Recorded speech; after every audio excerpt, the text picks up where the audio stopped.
Welcome back to Boo You Gore, the podcast where the scares are real and the opinions are deadly. I'm Jade. And I'm Annetta. Today I bring you, I think your life is crazy, literally Jade's of our lives. We're not going to tell you the whole story. But Yeah, this one I've got to keep to myself for now because it legal definitely for legal reasons. But your life is crazy. Yes. When you told me you were stressed, and then I was like, oh my God, I'm stressed because too much Instagram is overwhelming. And here's you telling me your crazy story. It's all right. You're allowed to be stressed too. It's a hard life being almost a best-selling author. Oh, that was exciting. I was like dying to drop that in. Not a thriller or a horror, but still. Smart for anyone that likes reading. Yes. So when you're doing your following on Instagram, I'm going to embarrass the hell out of Annetta right now. Go follow author Annetta Quinn. Yay. And you can actually download her newest book for free at the moment. It's not free anymore. Oh, it's not free anymore? Today, I think. Well, you missed out, and that's what you get for being slack. I'll do it for free again for a little bit. I think I can do it like every 3 months or something. I can do like a promo or do something again. I was a bit not surprised. I was disheartened at first, and then I did some actual promo for it, and it got a bit of love, and it was actually really nice to see that. How good. And I have my very own copy right here in my little hands, and you can't see it because... Do a little ASMR flip through. Are you ready? Oh, you hear that? That was the spine of a fresh book cracking. I have my very own little copy in my own little hands. It's a bit of a like bikey, stalker, alpha male type smutty romance. It sounds very good. When I was reading it's the blurb, isn't it? Yeah. When I was reading the blurb the other day, I was like, ooh, I want to read that. I struggle with those so bad. So I'm like, you don't want to tell the whole story, but at the same time, you kind of have to like... You got to drop enough to be like intriguing. So that was a total non-segue. Segue. I was like... The whole time we were talking before about this starting it and everything, and I'm like, I'm dropping this in there because you deserve credit because you've hitting some high scores there. Number 22 on some charts and 33 on another chart. That's pretty high ranking. Well done. Thank you for the love. That's all right. It's very Don't cut any of that out. Just won't. Accept the love. Just okay. So total side quest there. You got just quickly, your case today. Do you know this is the only person, I won't say who it is, I'll leave that up to you. But this is the only person on the planet who fucking terrifies me. Really? Mm-hmm. Have you seen them? Mm-hmm. We'll get into it. But today I thought I had this one ready last episode that we did, but then we ended up, it was the Monday back to work, so I thought that was more fitting. But today I'm going to do Aileen Wuornos. I can figure out how to say it. Wuornos, who was known as the Monster, and she was made more known by Charlize Theron playing her in a movie. Yeah. And the transformation is insane. She's a stunner of an actress. Not saying like this person was hella ugly, but when you see the you wouldn't pick that it is her. That's how much of a transformation it is. They look so similar to the point where like the Charlize Theron version of her is like, when I think of her now, that's the image I get. That is same. Because I was going to watch the movie. I've seen it a long time ago. My husband and I actually ended up watching the documentary on her not long ago. That's why I ended up doing the case. And there's so much behind. I almost felt bad for her. No. It's one of those like you hear the morbid girls say all the time, like, feel bad for the child. The way that she was brought up is what she thought was normal. Like she really she would have had to work very fucking hard to not turn out like she did. Yeah. So Aileen Carol Pittman was born on February 29th, 1956 in Rochester, Michigan, suburb of Detroit. Her mother, Diane Wuornos, was age 14 when she was married to Aileen's father, an 18-year-old Leo Pittman, on June 3rd, 1954. Fucking hell, the saliva's building up already. Where's my bib? On March 14th, 1955, Diane gave birth to Aileen's older brother, Keith. After less than 2 years of marriage and 2 months before Aileen was born, Diane filed for divorce. She gave birth to Aileen at the age of 16. Wow. That's young. Well, that's very to have young. 2 kids too. Yeah. Wow. Wuornos never met her father. In 1967, Leo Pittman was sentenced to life imprisonment for kidnapping and raping a 7-year-old girl. So like from the get-go, yeah, her mum and dad weren't probably the best. Yeah. That's fucked. A 7-year-old girl. Yeah. I don't think I paid attention to that when I wrote. Jesus. Oh my, who was that? Her dad or her mum that did that? Yeah. Pittman, diagnosed with schizophrenia, suicide by hanging in prison on January 30th, 1969. Wait, is that... Oh no, I thought that was today. God. Close. Yeah, shit, what the hell? In January 1960, when Wuornos was almost 4 years old, Diane abandoned her children, leaving them with their maternal grandparents, Rory and Britta Wuornos, who legally adopted Keith and Aileen on March 18th, 1960. Both grandparents were alcoholics. Just to add to... Yeah. just to keep piling on to her life. Wuornos said that her grandfather had sexually assaulted and beaten her when she was a child. Before beating her, he would force her to strip out of her clothes. By age 11, Wuornos began engaging in sexual activity at school in exchange for cigarettes. Why did that sound weird? In exchange for cigarettes, drugs, and food. So she thought that was normal, and she used that. I guess she turned it in her favour. I don't know how to explain that. Like she just knew she could get what she wanted by using her body. Yeah. She had also engaged in sexual activity with her brother. In 1970, at age 14, she became pregnant after being raped by a friend of her grandfather. So she's just constantly being sexualized, being like from the get-go, she was taught that she was only worth her like vagina, a piece of meat, yeah. Pretty much. Those friends have claimed that the identity of the rapist who impregnated her was an older local pedophile in his 60s.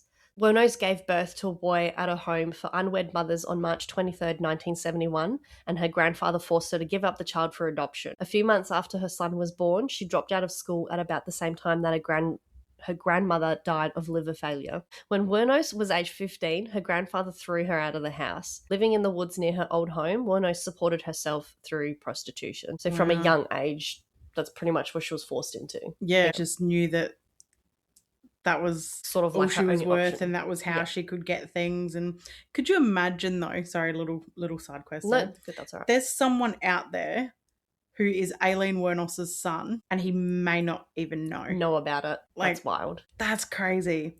Imagine doing the DNA test and finding out. I was going to say, I would want to know, this would be like nature thing that we always talk about in almost every episode. How he turned out not knowing, or whether he did know, how that affected him. Was he still a problem because it was just in his genetics to be a problem? Did he go on to become a lawyer? That'd be very interesting. So things like that.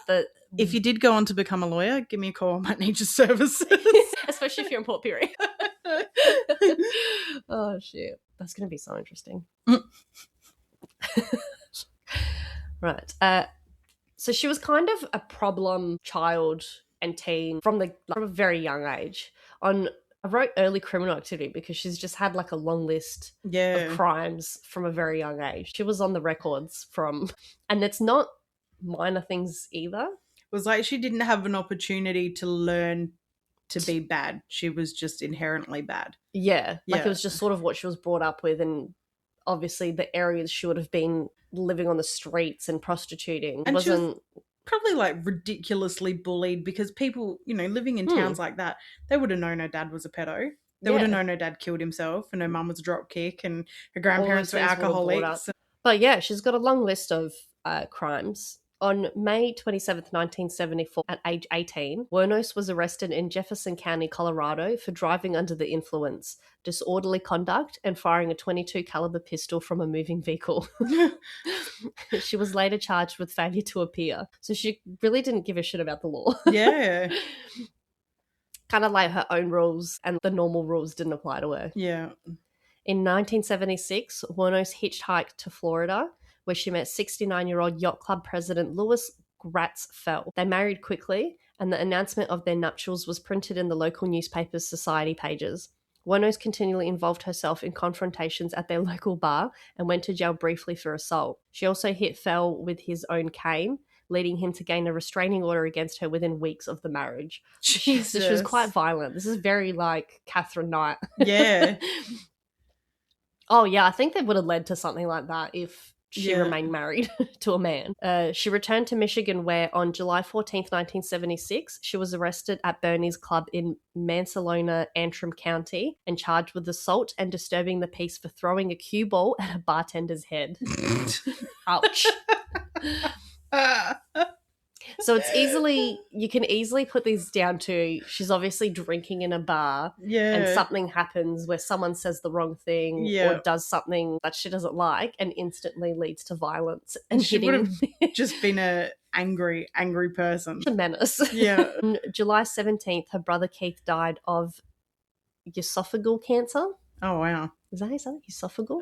Esophageal? Yeah. Like cancer of the cancer of the esophagus.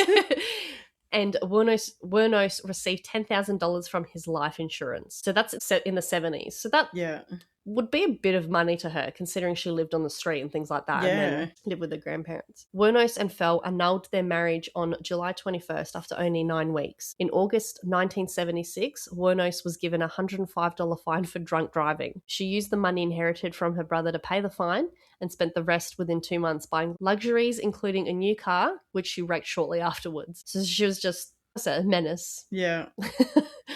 In 1978, at age 22, she attempted suicide by shooting herself in the stomach. Between ages 14 and 22, she attempted suicide 6 times. She obviously wasn't in the stomach. Yeah, that's Where?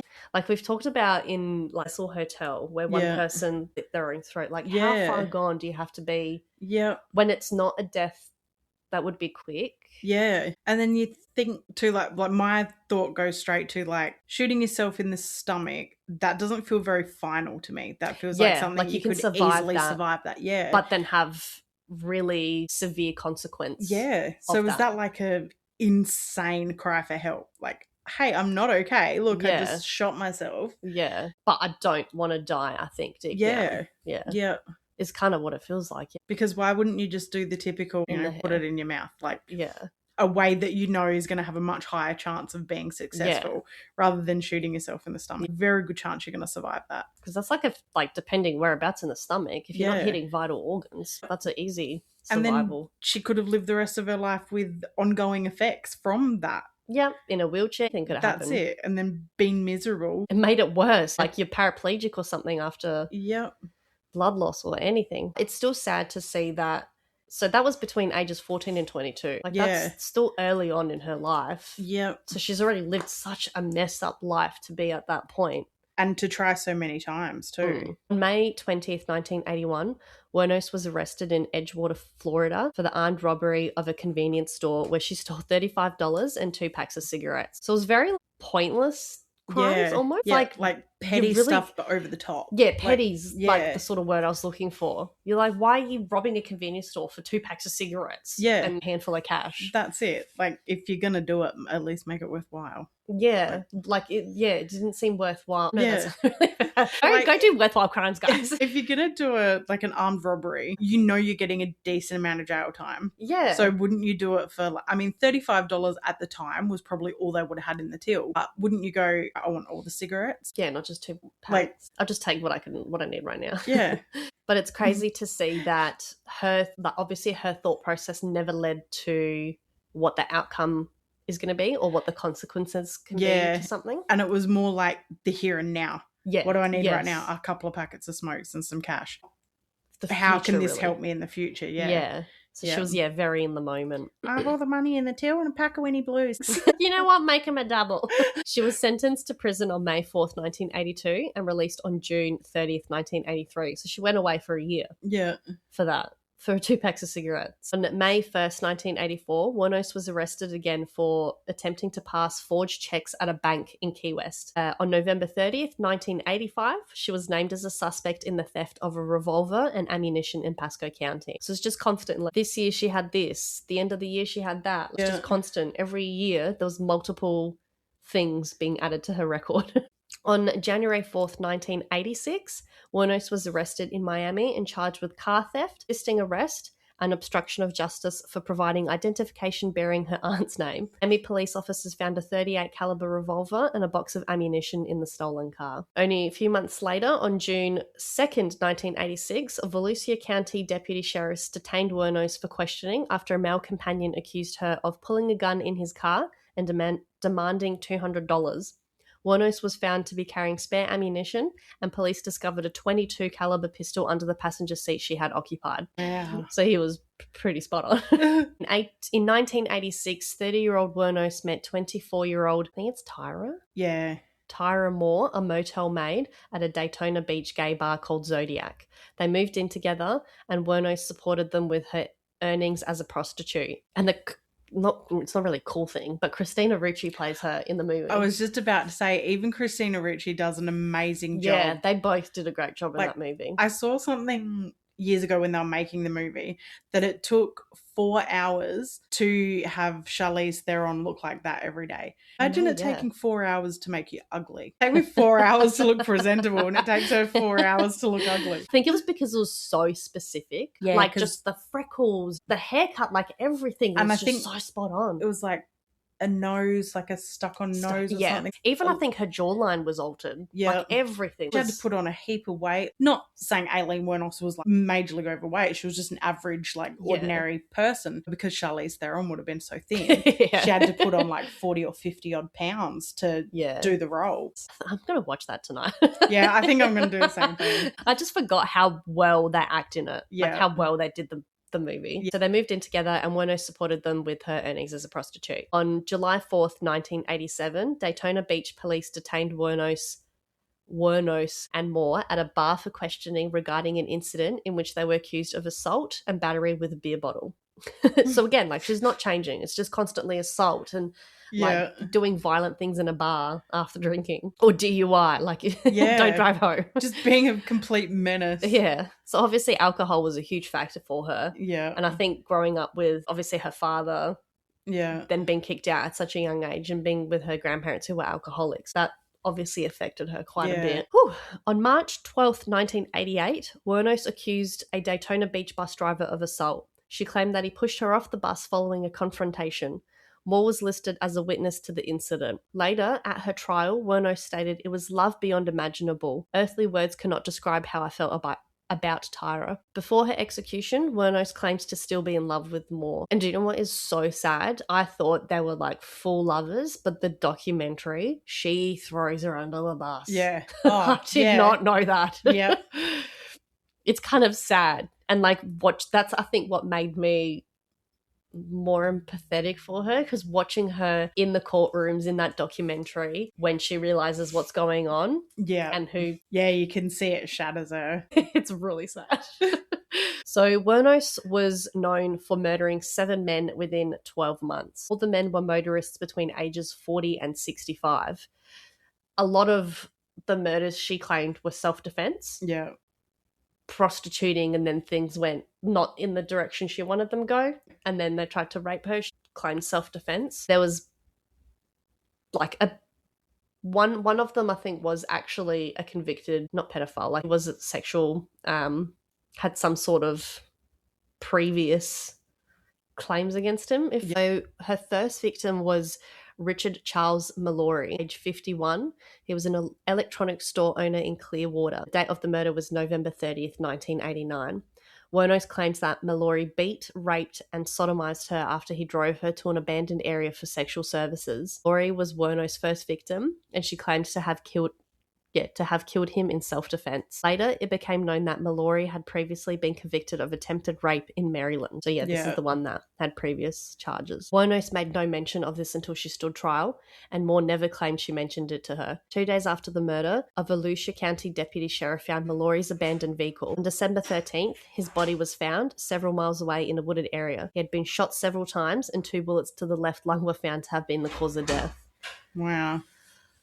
David Andrew Spears, age 47, was her second victim. He was a construction worker in Winter Garden. He was declared missing as of May 19th, 1990. On June 1st, 1990, his naked body was found along US 19 in Citrus County, and he'd been shot 6 times with a .22 pistol. Then we have Charles Charles Edmund Caskoden, age 40. He was a part-time rodeo worker, and he was murdered on May 31st, 1990. His naked body was found on June 6th, 1990 in Pasco County. Not much of a gap between victims. Yeah, not really. So it's very hard to say that they were all self-defense. Yeah. See, I think, and I've always thought the first one, I think maybe he tried. Yeah. And then she shot him in self-defense. Yeah. And then realised how easy she found it. Yeah. And then I think the rest were robberies. Yeah. But I always thought the first one was probably legit. And she just went, this is pretty easy to do. Which makes sense because he was the one that had the previous like convictions and things and previous assaults. So Charles was also shot with a .22 caliber weapon 9 times. The body had been wrapped in an electric blanket and was badly decomposed. Witnesses saw Wuornos in possession of Caskoden's car, and Wuornos had pawned a gun identified as belonging to Caskoden. And Peter Abram Seams, age 65, was a retired merchant seaman. In June 1990, Seams left Jupiter, Florida for Arkansas. On July 4th, 1990, his car was found in Orange Springs, Florida. Moore and Wuornos were seen abandoning the car, and Wuornos' handprint was found on the interior door handle. His body was never found. So that sort of thing, because Moore was, I guess, spotted at the scene of the crime or with something that was to do with the murder. Yeah. And I'm always like, why wasn't she ever convicted of anything? Like, why didn't they sort of... She must have got some sort of deal that if she got her to confess, she's got immunity or something. Something like that. Yeah. I don't know why, but that just doesn't sit right with me. Even though she murdered multiple people. Yeah. Troy Eugene Burress, age 50, was a sausage salesman from Ocala, Florida. Sausage salesman. Why is that funny? What is the difference between a sausage salesman and a butcher? I'm guessing like what? He goes house to house and tries to sell sausages from his suitcase. Do you want to buy my bratwurst?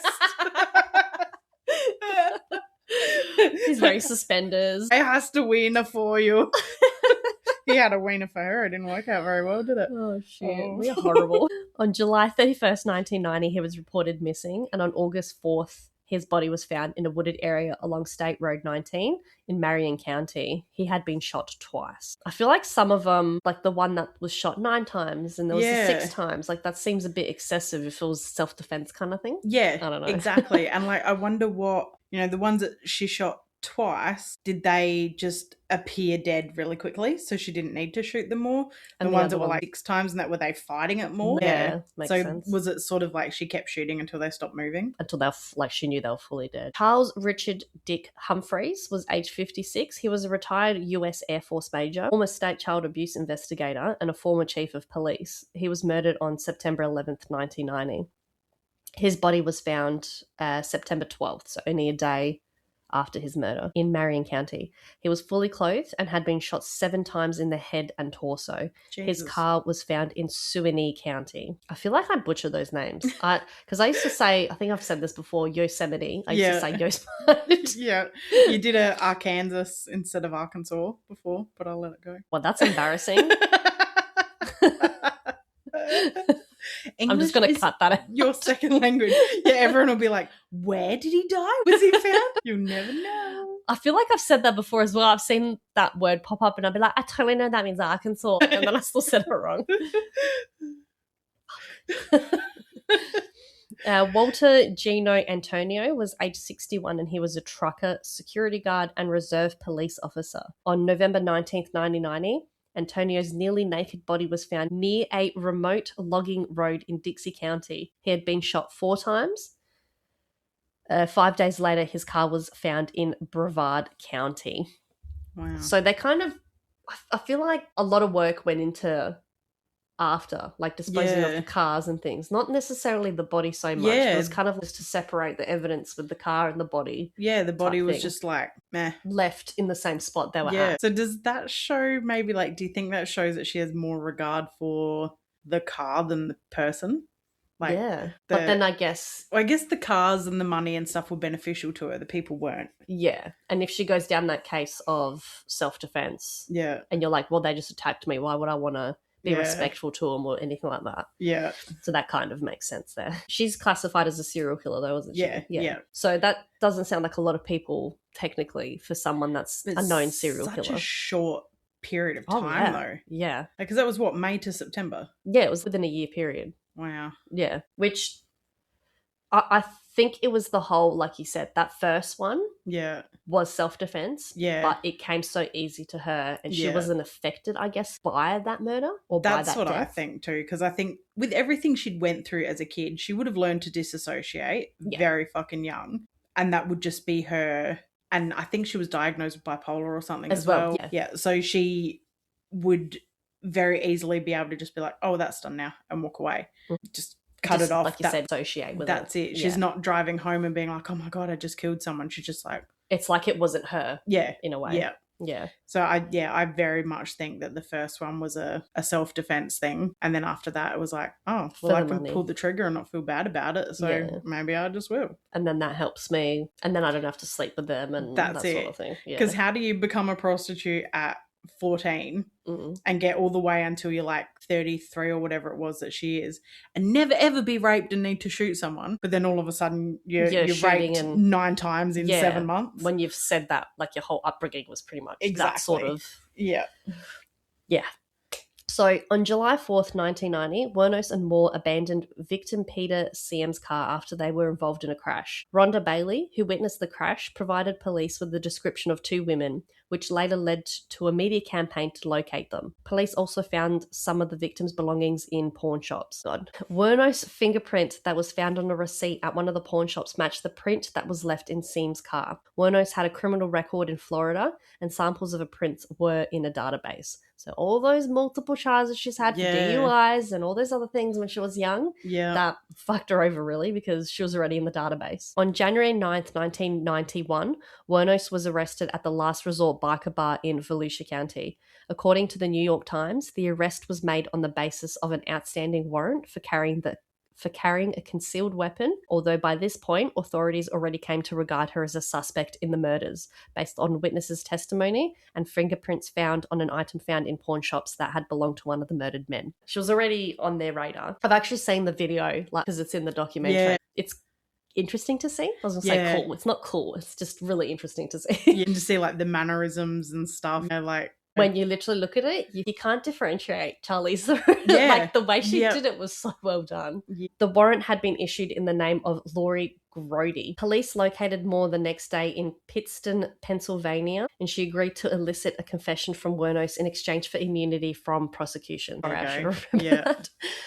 Moore returned with the police to Florida, where she was put up in a motel. Under police guidance, she made numerous telephone calls to Wuornos, pleading for help in clearing her name. 3 days later, January 16th, 1991, Wuornos confessed to the murders. She claimed the men had tried to rape her and she killed them in self-defense. In November 1991, Wuornos was legally adopted by 44-year-old Aileen Paley, with whom Wuornos had no previous contact or relation after Prowl saw Wuornos' photo in a newspaper. I don't get how that worked. How do you adopt an adult? Yeah, I don't get how that worked out, or whether like legit someone's just typed some like wiki info into something. I've just been like, yeah, it's on the internet, it must be true.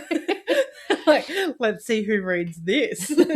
Nah, she was in the documentary, I'm pretty sure. Like, she kind of came across as like an old friend. Yeah, because I was going to say, by that disheveled when they would have been like not much different in age. Yeah. It's not like she's an 80-year-old. Yeah, exactly. Adopting her. It was like a 40-year-old adopting a 30-year-old. Wow. That's what it was. I'm going to collect serial killers.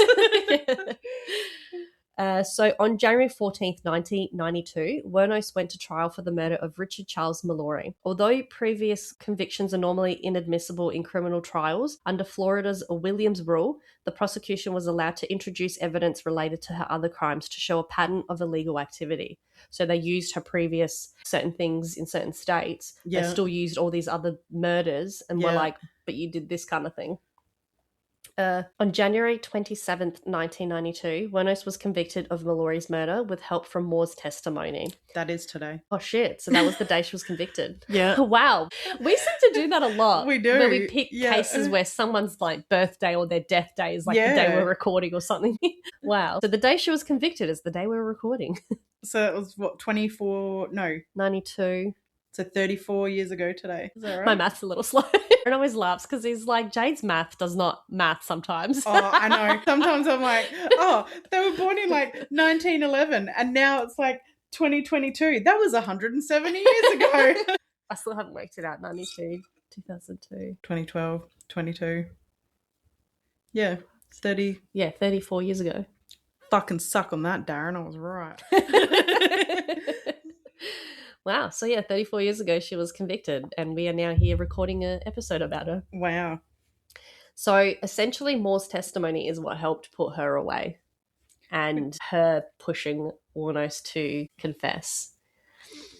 You could kind of understand that if they were broken up and they were on bad terms. But they were supposed to be like the loves of each other's lives. And it's just like, oh, well, I don't want to go to jail. I'm just going to throw it under the bus. Better you than me. I'll benefit from your crimes. Like, I'll live off of the money and I'll drive around in the cars and like help. Like, we'll pawn all the shit, but I'm not going to jail for it. Fuck you. And but then at the same time, I think like maybe she obviously wasn't present for any of the murders. Not that she didn't know it was happening, because 100% she would have known. Yeah, I think that Aileen so too. did that. Yeah. So it's hard to say like, oh, she did it because of this. Because maybe the first time you say, oh, they couldn't pay me, so they gave me their car, and you'd go, all right, yeah, okay, believable. Oh, it's like to why you have these things. Yeah. Or like, he didn't pay me, so I took his car. Yeah. Okay, cool. He didn't have enough money. So 8 times. Yeah. He didn't have enough money, so he gave me his watch and his wallet. Okay. And his IDs and everything that goes along with that. 8 times later, it's the same things happening. Like, these guys are giving up whole cars for a blowjob. Like, come on. I highly doubt it. No one's that desperate. But if they are, you can reach me at 04. I joke. You calling me a slut? Oh, shit. $20 is $20, mate.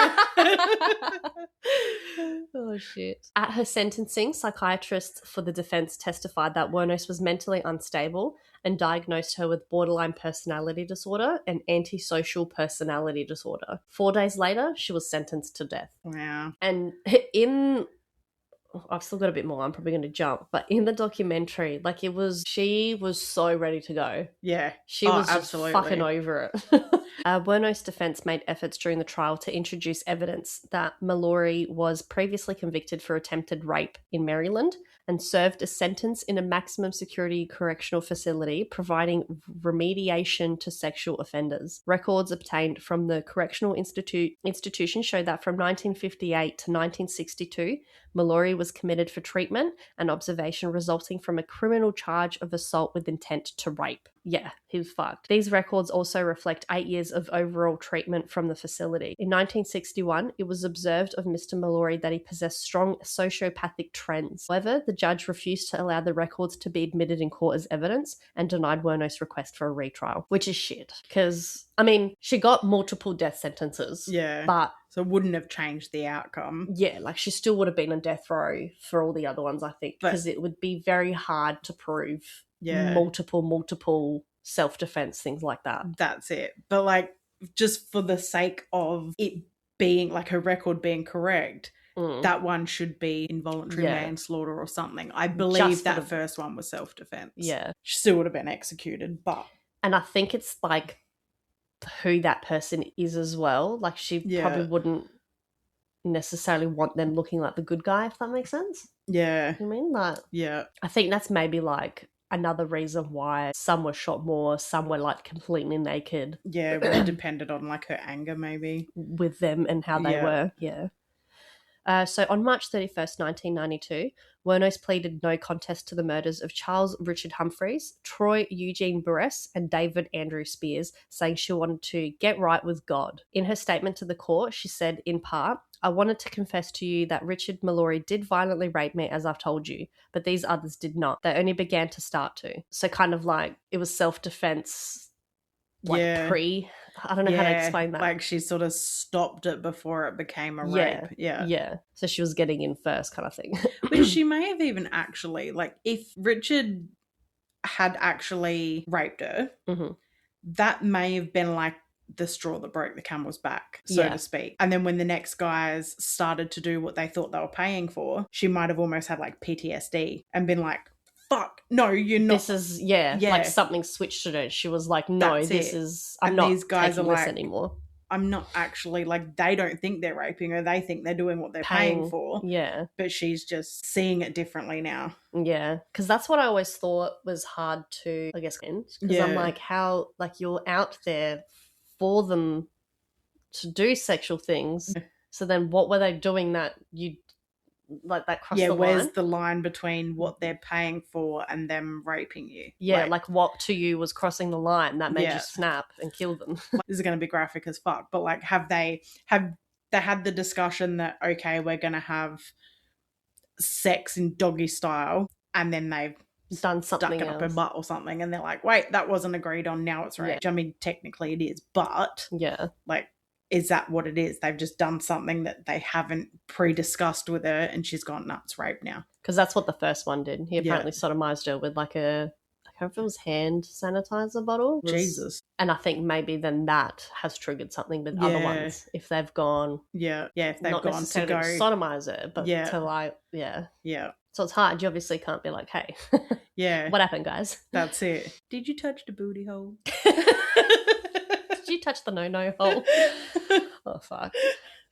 Look, if someone went to touch my booty hole, I'd probably shoot them 6 times too. Yeah, the others went to only start 2. On May 15th, 1992, Wuornos was given 3 more death sentences. She pleaded guilty to the murder of Charles Edmund Caskoden. In November 1992, she received her 5th death sentence. And in February 1993, Wuornos pleaded guilty to the murder of Walter Antonio and was sentenced to death again. No charges were brought against her for the murder of Peter Abraham Seams, and his body was never found. In all, Wuornos received 6 death sentences. Wow. Wuornos, and she pled guilty to, 5 of them? Yeah. Yeah. Yeah. So in the end, she kind of started pleading guilty because she wanted more death sentence kind of put on her, so they were just killed. They were like, in the end, she was pretty much like, just give me the guilty sentence, like there's no more, I'm already on death row, there's no more you can give me, like take me out now kind of thing. She didn't want to be there for 20 plus years in death row. She'd already had enough. Get it done. Wuornos told several inconsistent stories about the killings. She claimed initially that all 7 men had either raped or attempted to rape her while she was working as a prostitute, but later recanted the claim of self-defense, citing robbery and a desire to leave no witnesses as the reason for murder. Yeah. So she kind of, at first, was like, nope, self-defense. And then after a while, she's already in jail. She's like, literally over it. Yeah. And just was like, yep, I fucking killed them all. During an interview with documentarian Nick Broomfield, Wuornos thought the cameras were off. She told him that it was, in fact, self-defense, but she could not stand being on death row, where she had been for 10 years at that point and wanted to die. So she'd been there for a long time. And I think a lot was shown in the documentary of how she was sort of treated during the whole process. Like, no one was really... I know she was on trial for murdering 6 people. Yeah. But just the way they treated her... I don't know. It just felt very different to others. She was just always, her whole entire life, she was just an inconvenience. Yeah, never listened to. And I think that's why I had that tiny soft spot for her at times. Wuornos was incarcerated at the Florida Department of Corrections Broward Correctional Institution, death row for women, then transferred to the Florida State Prison for execution. Her appeal to the U.S. Supreme Court was denied in 1996. In a 2001 petition to the Florida Supreme Court, she stated her intention to dismiss her legal counsel and terminate all pending appeals. I killed those men, she wrote, robbed them as cold as ice, and I'd do it again too. There's no chance in keeping me alive or anything because I'd kill again. I've hate crawling through my system. I'm so sick of hearing this she's crazy stuff. I've been evaluated so many times. I'm competent, sane, and I'm trying to tell the truth. I'm one who seriously hates human life and would kill again. And I feel like she was just saying that because she just wanted them to put her out of her misery, pretty much. But I feel like that was the truth. Yeah, she would have done it. She would have continued to go down the path of prostituting and doing the same thing as self-defense and no other means of making money.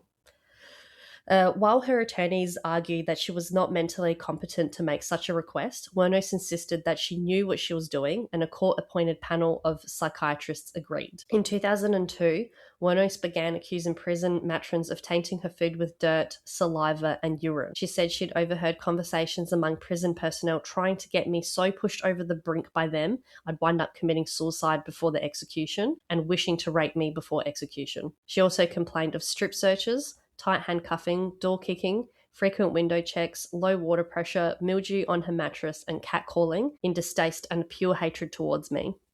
And I know, like, I bring up Brian Koberger a lot. He's always complaining about things in prison at the moment. And I think because that's a fresh one. I don't know why. That one's a fucked one. But that one, like, we're both like, oh, you know, you're in fucking jail, like, you murdered people, like, you deserve to be there. For some reason, like, the way they treated her, I don't know why. I don't know if it's because she's a woman. I don't know what it is. But there's something about Aileen that I just have a soft spot for. I don't know why.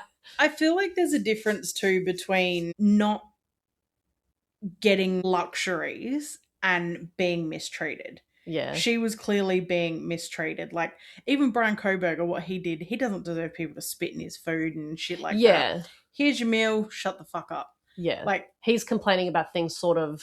Yeah. Oh, I didn't get the right bananas. As luxuries, Get fucked. Like, whereas she was, like, most likely raped by prison guards and things like that. Like, you know who else doesn't have the right bananas? The 4 fucking children that you murdered. Yeah. Like, you know, there's a difference between that and then being like, oh, I don't give a shit. If your mattress is moldy too fucking bad, you're going to die anyway. And I don't know whether it's obviously because the victims are so different as well. Yeah. Like, they were young, had their whole life ahead of them. Yeah. Whereas these were just, like, either pedophile men or, like, out soliciting prostitute. Like, I know soliciting prostitution isn't like the worst thing in the world, but like it's such different versions of victims. Well, that's it. They were like, not victim blaming, but those men were putting themselves in shitty situations. Yeah, those kids were just asleep, literally in their tucked house. in bed. Yeah. Fuck. There's so much coming up about him at the moment. Like, so many people think he's innocent, and it does my fucking head in. Have you know that chick, did I send you that chick, the forensic scientist? Yeah, I haven't listened to about him, but... she goes apeshit on him. Good. Yeah. Good. Yeah. What was that? Wuornos threatened to boycott showers and food trays when certain officers were on duty. In the meantime, my stomach's growling away and I'm taking showers through the sink of my cell. Her attorney stated that Miss Wuornos really just wants to have proper treatment, humane treatment, until the day she's executed. He added she believes what she's written. In the weeks before her execution, Wuornos gave a series of interviews to documentarian Nick Broomfield and talked about being taken away to meet God and Jesus and the angels and whatever is beyond the beyond. In her final interview, she once again charged that her mind was tortured at BCI and her head crushed by sonic pressure. Food poisonings and other abuses worsened, she said, each time she complained, to make her appear insane or to drive her insane. She also turned on her interviewer. You sabotaged my ass. Society and the cops and the system. A raped woman got executed and was used for books and movies and shit. Like, she went off. Yeah, I've seen that interview. Yeah. And she's correct. Like, which is true. Like, people were constantly using her. Anything she was giving, they were taking. And yeah, I think that's why I always feel bad for her too. Like, she deserved to be on death row, 100%. 100%, yeah. She killed multiple people, regardless of what they were doing. Her final on-camera words were, "Thanks a lot, society, for railroading my ass." Dawn Bopkins, a childhood friend of Wuornos, later told Broomfield that her verbal abuse was directed at society and the media in general and not at him specifically. I don't think he was offended or anything. Wuornos' execution by lethal injection took place on October 9th, 2002. And it's crazy. I know it's 20 years ago. Feels like so early much 2000, longer ago. I thought it was like she was executed in the 80s. Yeah. But 2000, it doesn't, like it was in the 2000s. That blows my mind. Yeah. That feels like, when you were reading something before and you were saying 91, like the murder's happening in like 91. I was like, what? That happened in the 70s? Yeah. That's what it feels like. That's how crazy times have changed. How much they've changed, sorry. Yeah. She declined her last meal, which could have been anything under $20, and instead received a cup of coffee. Anything under $20? Get fucked. I thought it was like not unlimited. Like, you can't, but if someone wants a lobster, you get a fucking lobster. Yeah. That's not under $20. The last words were, "Yes, I would just like to say I'm sailing with the Rock, and I'll be back, like Independence Day with Jesus. June 6th, like the movie. Big mothership and all, I'll be back, I'll be back." She died at 9:47 a.m. and she was the second woman in Florida and the 10th in the United States to be executed since the 1976 United States Supreme Court decision restoring capital punishment, which is fucking crazy. After her death, Wuornos' body was cremated.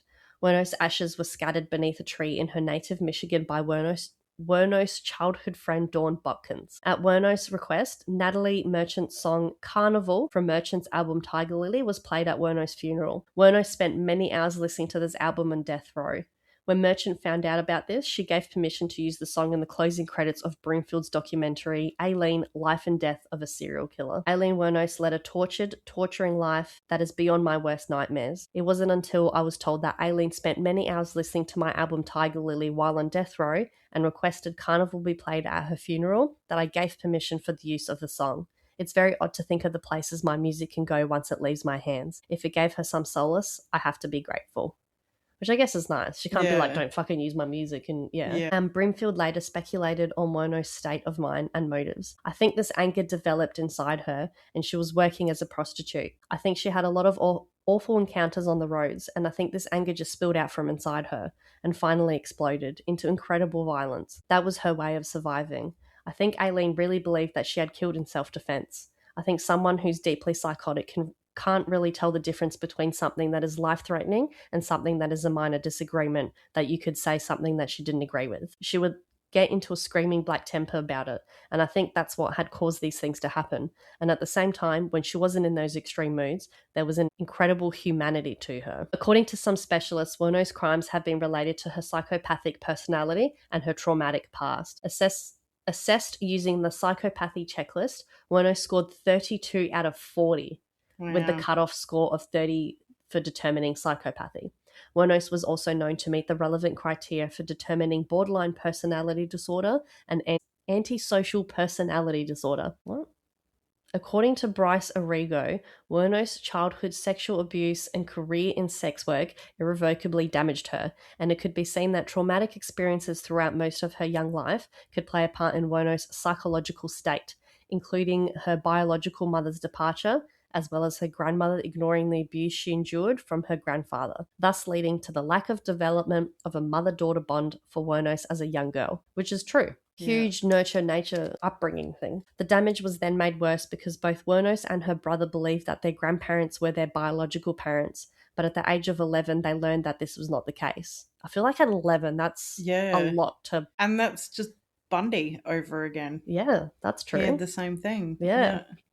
Yes, I didn't even think of that. And then that's crazy to compare. Yeah. He had not necessarily, he wasn't assaulted that like we've known of. Yeah. And he was like high education, very smart to turn out, you know. And wasn't there also it was just a rumor, it wasn't substantiated, but that his grandfather was also his father. Yeah, that was, I think that was kind of debunked. Yeah. Wuornos was also known to have early behavioural problems such as having an explosive temper, which limited her ability to make friends, as well as making it increasingly difficult for her to maintain relationships. Her traumatic upbringing, including her physical and sexual abuse, had been partially linked to the development of her borderline personality disorder. I feel very smart reading this. Such severe trauma can also disrupt the structuralization of the mind at various development points and result in primitive, dissociative, and splitting defenses to ward off the intensity of emotional and sexual stimulation that cannot be integrated as a child. Profiler Robert Ressler briefly mentions Wuornos in his autobiographical history of his 20 years with the FBI. Writing in 1992, he said he often does not discuss female serial killers because they tend to kill in sprees instead of in a sequential fashion. He noted Wuornos as the sole exception. Ressler, who allegedly coined the term serial killer to describe murderers seeking personal gratification, does not apply it to women killing in postpartum psychosis or to any murderer acting solely for financial gain, such as women who have killed a series of boarders or spouses. What? So like if they're killing, like say they've killed, 3 husbands, or they've got people living with them that, you can pay rent for that room, and then they kill them. So they're saying they're doing that for financial gain. So it might be like a Black Widow, and like she's killed 4 husbands to get all his money. So basically saying like a Black Widow, he doesn't classify as a serial killer. Yeah. Okay. Which, I mean, technically, what's the number that you classify a serial killer? 3. Oh. Yeah. And they've got to be in 3 separate locations, 3 separate times. So if you kill 3 people in one house on a Friday night, it's not a mass murderer. If you kill 3 people in one house over 3 different days, that's a spree killer. So I need to look into stuff like this. Like, I find this fascinating, like knowing this sort of stuff. So they've got to be, 3 people over 3. They've got to be in 3 different locations. Mm-hmm. Anything over that is classed as a serial killer. We really need to learn like that, do that criminology thing. Because I feel like knowing these small things like that. But wouldn't that, like, I mean, I guess it's because of the emotional connection. Like, a Black Widow is generally going to kill people with massive years in between. Like, they've got to meet another person, marry like it's them, very committed to the bit. It could be 20 years between murders. Yeah. And they're generally going to be in different locations, different ways. Probably different names. Yeah. Like you. So I guess it's just the fact that they're their partner or a dependent maybe that makes it different for them to not be a serial killer. Yeah. But that's just his opinion anyway. Yeah. Her case drew national attention to issues such as the relationship between gender and violence and the legal treatment of acts of self-defense by women. Her life inspired an Academy Award-winning film, Monster, and she was the subject of numerous documentaries. Nurse was executed by lethal injection in 2002. That's all I've got. But the documentary is really interesting. I think just to see, it really paints her in a nicer way, I guess. Yeah. Like I said, it made me feel empathetic for her. Yeah. Whereas like before, I don't think I was as such. Yeah. See, like I see things like when she abused the judge and she's like, I hope your wife and your daughters get raped. Like, but that was like a pure anger thing. She was just so fed up at that point. No one was listening to her. So she was like, well, fuck you. Like, I hope this happens to you. Yeah. Like she instantly always just goes violent and just anger and attack. It's funny because like when I was saying before how she fucking terrifies me, like not in the way of like, oh, Aileen Wuornos is going to come and kill me. Not like that, but like just that fucking dead cold in her eyes. Like there's these photos. There's one specifically that comes up of her all the time. And I reckon she's in the court. She's in like this light denim top and her eyes are really wide open and she's like grimacing her teeth. I can't look at that photo. Oh, really? She just messes with me. I can't handle it. I'll skip past it if I see it. Yeah. I don't know what it is, but there's just nothing behind those eyes. She's just empty. Yeah. And I like all the shit. I mean, you hear the things that I joke about, like, and I joke about some unhinged shit.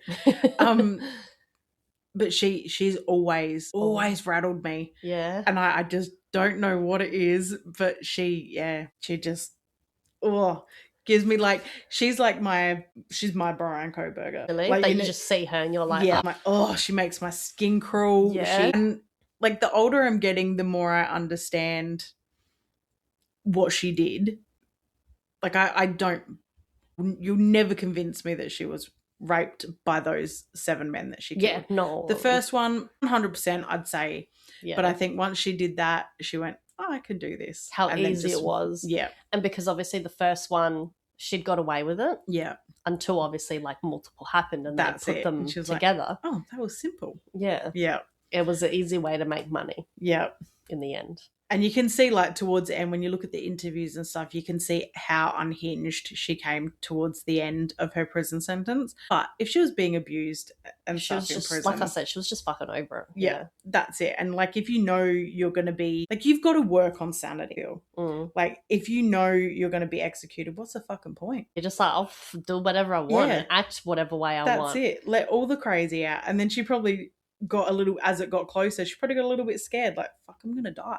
Yeah, like just maybe, get it over with. Like I'm sick of waiting. Yeah, that's it. Or maybe if I act a little bit crazy, they might just do it. Or they might let me go or let me live or whatever. But I think if you've been sentenced, especially when it's like 6 life sentences, why can't you just say, I don't want to appeal anymore, just execute me? Yeah. If you can choose to, like we've now got the legal suicide for if you're terminally ill, why can't you just say, just do it?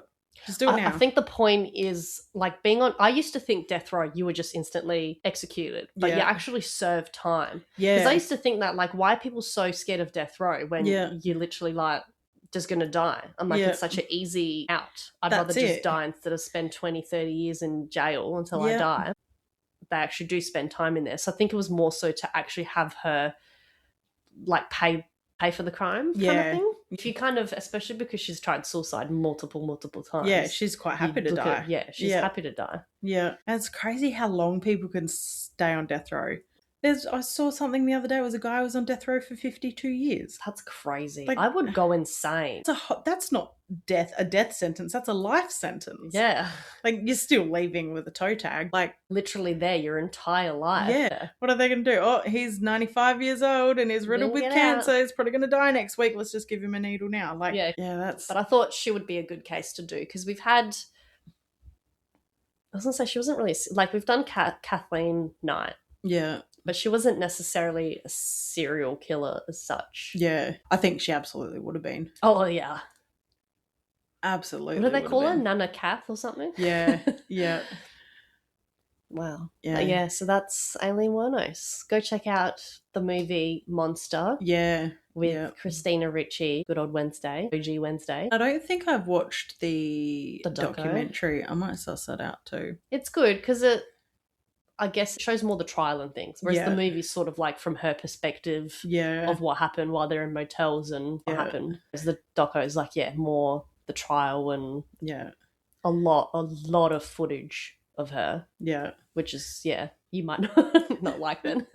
But like she was, like you said before, completely used her whole entire life because when she wasn't being used as a fucking, like, Marionetta's mum, as a cum dumpster. Yeah. Like, she was being used for books and movies and interviews. Even after all that. Yeah. So she never really got away from it. That's it. She's been dead now for, what did we work out, 34 years? Yeah, 34 years. Yeah. We're still talking about her. Yeah. Like, she's still, not that we do the podcast for clout, but she's still being used for clout because people want to see stuff about her. They want to read about her and hear about her. And, like, even in death, she's not at peace. Yeah, that's true. And, like, the movies that were made about it, like, they were made when she was alive, but she had a point. They just used her for books and movies and shit. And there'll still be more. There'll still be people that will write books about her and make documentaries about her. And because if she's still alive, when Tyra dies, there'll probably be a whole new resurgence of Aileen Wuornos stuff. Oh, 100%.